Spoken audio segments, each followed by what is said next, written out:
Good evening all. As you can see, back on the trailer, van's out of the shed. There's still a heap to do, a shitload of stuff to do in the van. But yeah, that was my goal that I set out.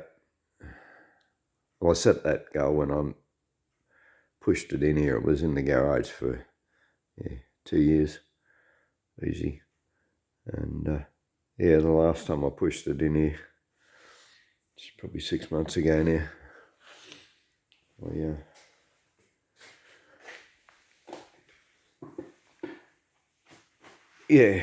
Decided that I wasn't going to push it out again, that it was going to stay in here until I could drive out under its own power. And anyway, so I've achieved that.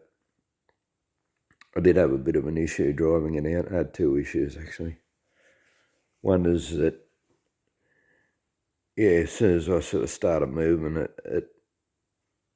it did a pop and a stall, and then it didn't want to idle, and a little bit difficult to start. But I know what that is. That's a fuel issue. Is that I've been driving this thing for 25 plus years now, and because the automatic choke failed on it, so I've just had it wired open so it doesn't come on and waste your fuel and whatever. So it's just wide open. But that's the issue I get midwinter, and when it's early in the morning, is you fire it up and it wants to pop and splutter and backfire, and it'll do that till you get a kilometre or so up the road. So so as I said, I know what that is. That's a fuel issue. So that means that we've got a bit of shit come through. I put a filter on it just before the fuel pump, but there's probably a bit of shit that was floating around in the carby. Might have been a bit of shit in the stuff I poured down through the breather. But anyway, we'll get to that. The other issue is that I just put some chunks of foam and stuff to sit on in the van because I don't have a seat prepared, and I'm hanging onto the steering wheel, pushing the clutch in, and pulled that bearing out of the steering column again. So the burr in the alley it didn't work. So might try just epoxying it in, see how that goes. But anyway, got it back in the shed. I was going to put the timing light on it and just see how close I did get with the initial timing, but because I don't have my oil pressure gauge working properly, so I don't want to run it for too long just in case there is a problem there. And he said, this is a brand new, $5,000 worth of reconditioned engine, so I don't want to take any risk on that.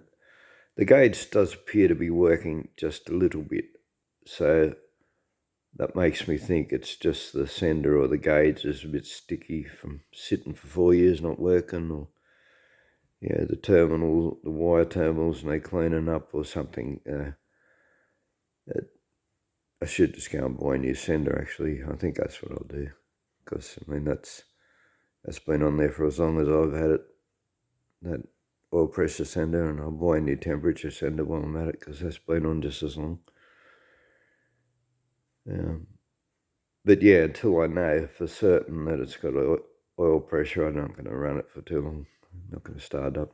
I'm pretty confident that it does have oil pressure, just because the gauge is working that little bit. Being a reconditioned engine, it should have a lot of oil pressure. Or if it's broken, say it broke that new shaft off or stripped the gear or something like that, and the oil pump's not working, then you'd have nothing at all. So because the gauge is actually coming up a little bit, I'm thinking it's the gauge, the sender. But anyway, the other thing too is that after running it for 2-3 minutes 3 times. Now, if it was getting no oil, you'd know about it. You'd be hearing the lifters would be rattling and carrying on. That's the first thing you get on your V8 engines when you get an oil issue of any kind, is your lifters will rattle severely. So it's not doing that. So yeah, I'm fairly confident it's all right, but at the same time, I don't really want to run it until I know for sure. Anyway, so yeah, back onto the trailer. I was getting burnt out with this before, and it was a way bigger, more complex job than I expected it to be. And yeah, I voluntarily had enough of it for the time being. But yeah, after working on the van for a couple of weeks, I'm feeling more refreshed and keen to go at it again. I've pretty much done all the fabrication now. Just filled up like this, the last of the rust. There's 2 holes there. And this big long patch down here. Also up here, this was an overlap patch that was rusting in between the 2 pieces of metal. There's another one on the other side, but that doesn't appear to be rusting between them, so I'll leave that. And I got to put rust converters on a lot of places inside anyway, so we'll see how that goes. Rather than trying to make this complex patch, because it curves down, it curves up, and it's not a folded thing, it's a rolled rise. So it's rather than trying to make that panel from scratch, and it's what I do a lot. I go and try and find something that's already the right shape, and so I went looking around for the scraps of the Volkswagen to start with, and this is an offcut from the mudguard. Got that rolled edge, and put up against it pretty close to the right shape. Had to turn it a little bit at the bottom, and so I just cut a piece out of that. And that's the whole story with this whole trailer build. And I've had a few comments of the WTF, the what the, and it's probably got a lot to do with how many small pieces are in it. People are thinking, well, how bodge, or why don't you just get some new panel and do them all in one panel? And but so there's 2 issues with that. One is I don't have money to go and buy the new panel to start with, and the second issue is that I don't have an English wheel to, if you put a flat panel on here, it'll look flat and it won't work. It'll just look flat, it'll look square. It won't have the roundness that's required. And so that's the 2 reasons. One is I don't have the money to buy the panel. And secondly, I don't have the tools required to put the shape into the panel. So sort of these sides are filled in with roof panel, which are already a crown panel. And but as I said, you've only got so much of that panel, and I also wanted to leave the original panel to work off, because that's already the right shape. So that's the shape you work off for the rest of it. So, but and so after chop and piece out for the roof there, for this Here is another piece out of the original roof. Yeah. Over here is another piece of the original roof. This was a piece of the quarter, the original quarter. And, but yeah, you start running out of panel that you can use. So, but I mean, overall, yeah, I'm pretty happy with it. It's turned out all right. It's turned out pretty good. A lot of work. I said pretty complex, and I've got like a whole day of panel beating now and grinding and yeah, try and get it all back into shape. Even down here, when I welded this patch in, I looked at it and thought, well, you know, there's a buckle in there. And I thought, well, it can only buckle from here to here. It can only buckle in here. So it'd be quicker and easier to just knock it back out again than it would be to be, you know, tack, tack, tack, tack, tack, tack, and spend 2 hours welding that patch in. You know, I'd done that in, I suppose it took me half hour, if that. So, as I said, and it buckled because, well, like, I didn't just, you know, continuous weld. I did a half inch, I tacked the whole thing in place first. You know, and then I did a half-inch weld, half-inch weld, half-inch weld, half-inch, you know, continued on there. And I did it so that the whole piece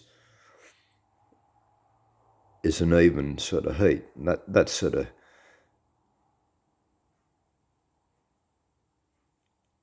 you know, minimises your buckle a little bit. You know, like if I'd have just continuous weld down here, then it would have buckled, you know, worse than that. But as I said, because of where it is, it's not an issue. You know, a few taps with a hammer and that'll be back out again, no problem.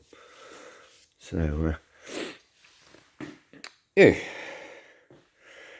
So basically, yeah, as I said, that's, other than there's still a few pinholes here and there I'm going to have to go at, but that's basically all the fabrication, all the rust removed on the main part of the body.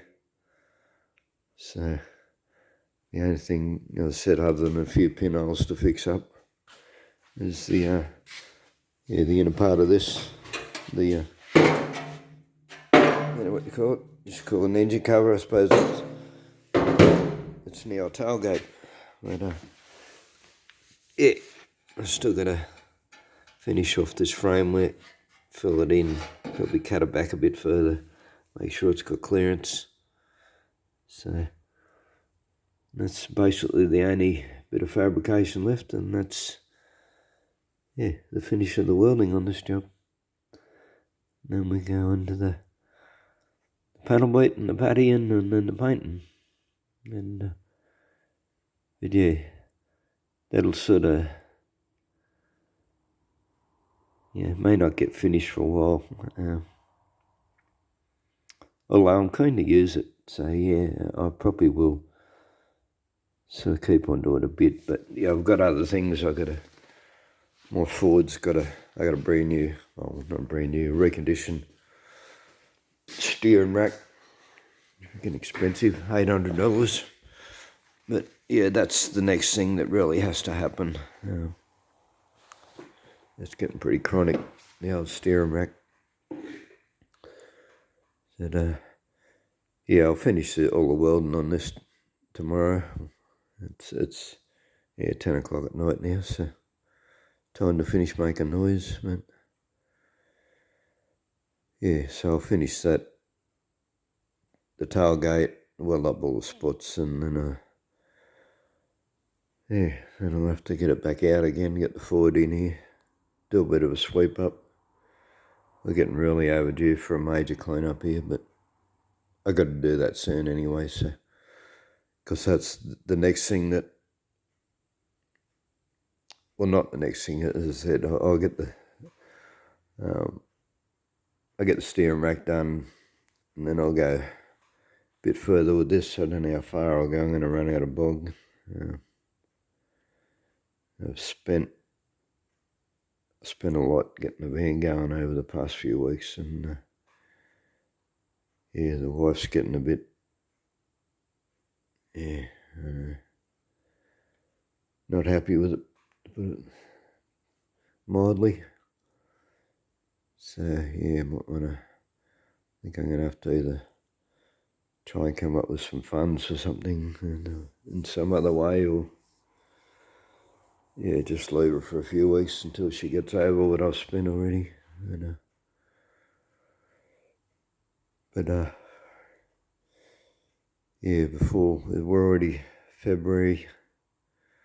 I got basically 2 months, and then it's going to be cold again. And yeah, so in that 2 months, I got to do a full respray on my Ford. Got all the paint. Basically, only thing I have to buy is another tin of bog, and not that there's a lot of bogging on the Ford. It's minimal. There's a couple of little car park dents in the doors and things like that. There's no rust in it anywhere or anything like that, so it'll be a pretty easy job, pretty easy clean up anyway, and preparation. But yeah, I gotta get thinners, and thinners is major expensive now. It's I used to be able to get it, $20, $25 from Supercheap for a 4 litre. But yeah, the best I can do now is $35 at one of the paint places. But yeah, I'm gonna need a heap. I'd need probably at least 3 of them to paint the Ford. So I think the better option is to go in and buy a 20 litre.